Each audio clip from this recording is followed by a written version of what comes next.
To sú prvé nádherné výhľady. Krásne.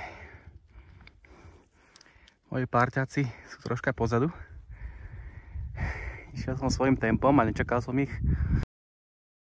Sme na takom menšom vrchole, kde sme si dali pauzu obedovú. Žemličky sme si dali. Tak na zdravie, chlapci. Na zdravie. Neberiem. Vždycky každý má flašku.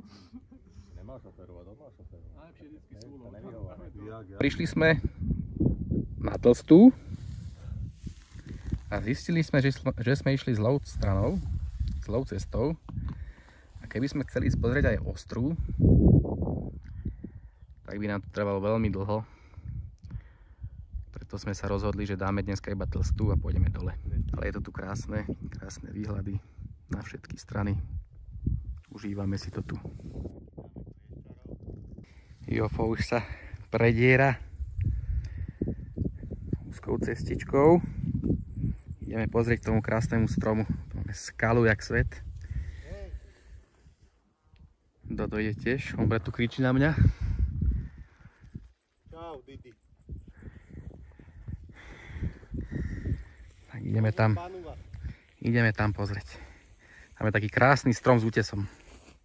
Tuto je to úplne bravúrne. Bravúrne. Tuto je taký flek. Tu sa aj 5 stanov dá dať. A potom už iba zostáva tuto pri krajoch ponahadzovať udice. Lebo tuto je hĺbka trocha väčšia ako aj na guláške. Ty kokos. Idem opatrne ku kraju. To je, neviem, odhadom toto môže byť aj dobrých 80 metrov, možno aj viac. Neskutočné, neskutočné. Tento strom tu takto krásne osamotený na kraji skaly, na kraji sveta. Tuto táto skala monumentálna. Vinetuovka. Pecka, pecka, pecka.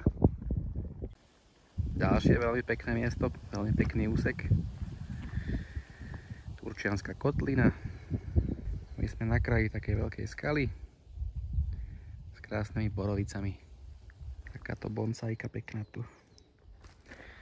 Krása.